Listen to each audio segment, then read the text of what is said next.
All right, Phillip, welcome to this stage. Technically for my show, Borak-Borak Botak, so I'm happy to have you here today. How are you doing in Malaysia as for now? Yeah, I'm doing great. I'm happy to be here. Any special food that have you tasted since you came here? We just arrived yesterday, so yeah, we had a dinner. We had a short look at the towers. Oh, okay. But yeah, we didn't have so much time. So hopefully I can see in the next couple of days a little bit more of the city. Maybe I can ask the guy that assists you to bring you go taste some nasi lemak or the special rice in here. Yeah, well, I would love to taste the food. Yeah. Yeah. So straightforward one. Maybe we can start this session by asking you. You started your career as a left winger, left midfield, and I always found out that it's typical or it's normal to see a fullback playing as a defensive midfielder. But in your case, from a winger to defensive midfielder. So how did you adapt the switch of position? Yeah, I have to say as a winger when I started my professional career, I was maybe a typical winger. Like I could have great moments in the game. Everybody, whoa, and then you were looking for 20 minutes. Is he still playing? So it was a little bit, maybe also the young age. Okay. But then I got one coach, a German coach at Vitesse, and he said, "You have to play on midfield." Who? So I said, "Okay." Who's that coach? Herbert Neumann. Oh, okay. And then it was at Vitesse. They were playing like European football every year. So they were doing really good in Holland. But that was a key moment in my career. Probably as a winger I would have had a great career, but I don't think I would have made it to Barcelona. So the step to midfield was really important for me as a football player in my development. Because I became to play in the center of the pitch, you have to be aware of your fellow players, of the opponent, about systems, and so I developed myself more and more, and I didn't have to wait as a winger to somebody get me on the ball. Okay. So that was really important step. Later at PSV we played 4-4-2 with Dick Advocaat, so I played first on the outside, on the 4, later on the inside. So bit by bit, you develop yourself, you get to know more systems. And yeah, I just adapted myself to new situations and new positions. And that, in the end of my career, I played sometimes as a left back or a left central defender or defensive midfielder. and then everybody say, yeah, it's not easy to play in all positions. But I think because I slowly made a transformation as a player, I could adapt and play not maybe as a fullback who plays always in that position, but I could fulfill the position for a few games. And my natural position was midfield, and I loved attacking midfield. You love attacking midfield? Yeah, that was But most my of your favorite career, one. you play as defensive midfield or central midfield? Yeah. Well, because the coaches I work with, they love to have me on that position because of my vision and anticipation of situations and to let other players and the team play well. Okay. But for myself, I enjoyed really, for example, my first year at Barcelona, I played left attacking midfielder on the right side with Luis Enrique. I scored, I think, 12 goals. Yeah. That was a great position to play in. But my philosophy as a manager, but also as a player, is the team is the most important.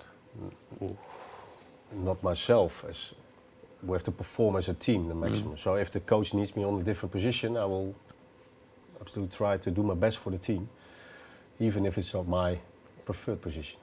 All right, but I want to ask you about the 1998 moments, World Cup 1998.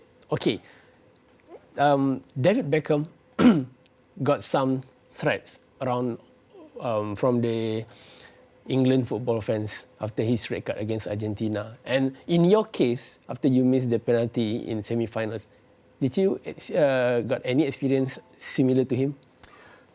No, No? I didn't. No.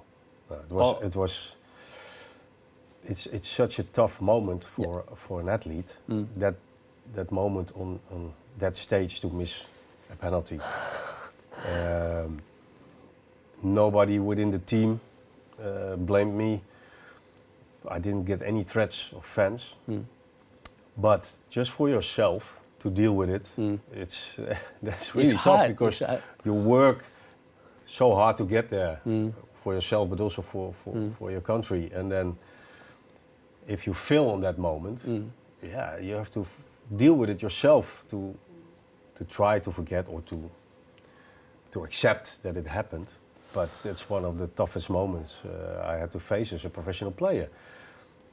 So I can imagine if on top of that you will get threats by fans. I can't imagine how he must have felt that time. It's horrible. Because within 4 years since that moment, World Cup 1998 and then Euro 2000, also lost in semi-finals in penalty. Yeah. And then in 2002, 2 years later, Netherlands didn't qualify for World Cup. So technically it's a very tough period for Netherlands football. Absolutely. So how did you guys, I mean all the players, the manager, the coach, handle that situation? It was really tough because we had like 98, 2000, there was great tournaments. We didn't win it, but we played good football, we came close. And then with the same generation of players, you don't qualify for the World Cup in South Korea, Japan. With Louis van Gaal was the coach. And not to blame each other why, but rather to analyze why, what is the reason, because we can play football, we showed it. So the external reasons why you don't qualify. And it was a tough period for Dutch football, because without such a big tournament, it's hard to miss out on a World Cup. And it was a tough time, but I think after that period, we came back again in a good manner, set everything straight within the team, but because you have like 25 players, and most of them big players, so everybody has to accept his position in the team. The unity in the team? Yeah. Okay. If you play, or you're a sub, or some players even are not even on the bench, but still you have to stay focused on the goal and help each other. It sounds really easy. But it's not that easy. No, because everybody has his own interests, his ego, and to put it aside just for a tournament. Sometimes you need like a lecture or a lesson by failing getting to the World Cup. Yeah. That's bad for everybody. So then all faces in the same direction again. Okay. And then, we came back. Yeah. So for this upcoming World Cup, 1998, you guys got Netherlands football team got major big name players in. We are talking about the front. I mean the centre forward like Kluivert, Dennis Bergkamp. That's for 1998. And then last time 2010, you as an assistant coach that time, right? Yeah. So that time Netherlands got Robin van Persie, Arjen Robben. But for this upcoming World Cup 2022, I don't think that name there, like for example, Cody Gakpo, Memphis Depay, as level like last time Van Persie or even Dennis Bergkamp and Kluivert. So how do you see this scenario for Netherlands to compete in the World Cup? Yeah, I think the main goal for the national team of the Netherlands now is to perform as a collective and not rely, like in those days, if you had Van Nistelrooy, Kluivert, Robben, Sneijder, they could make the decision in the game, like because of their individual qualities in any moment. So if you have less of those players, it's more important that the collective of the team is really, really strong. And I think now they're heading in the right direction with the national team. If I see them play, maybe it's not, like you say, the star players like everybody, but the average level of the team is really good and strong. A good balance in the age of defenders who are experienced or play in the big leagues, like Van Dijk or De Ligt is still young. Dumfries playing in Italy for Milan, Inter. So they're playing big teams. The average age, some great talented players. Noah Lang, then Jumaat. So wingers, they're coming up like young players. But with Frankie de Jong, with players who already have some experience, I think the balance within the team, for me, it looks really good. But it has to be based on collective performance and not on the star players. All right, Phillip, one last question for you. You play with Ronaldo at PSV, Rivaldo at Barcelona, and one season Ronaldinho at Barcelona. So can you give me you have to pick only one. Which one from these three players? Who's the best? Yeah. You're asking me an impossible question. Because there were such extraordinary players. Okay. Especially Ronaldo, because when he came to PSV, he was 17. So to compare with the other players, they were more mature. But I choose maybe not only for quality, because then maybe Ronaldo would win, but Ronaldinho came to Barcelona, and it's a great, fantastic club, but it's also a complicated club. We were having a really tough time back then. And he changed the atmosphere, not only by his skills, because, wow, what a skills and what a player, but also by his personality. Yeah.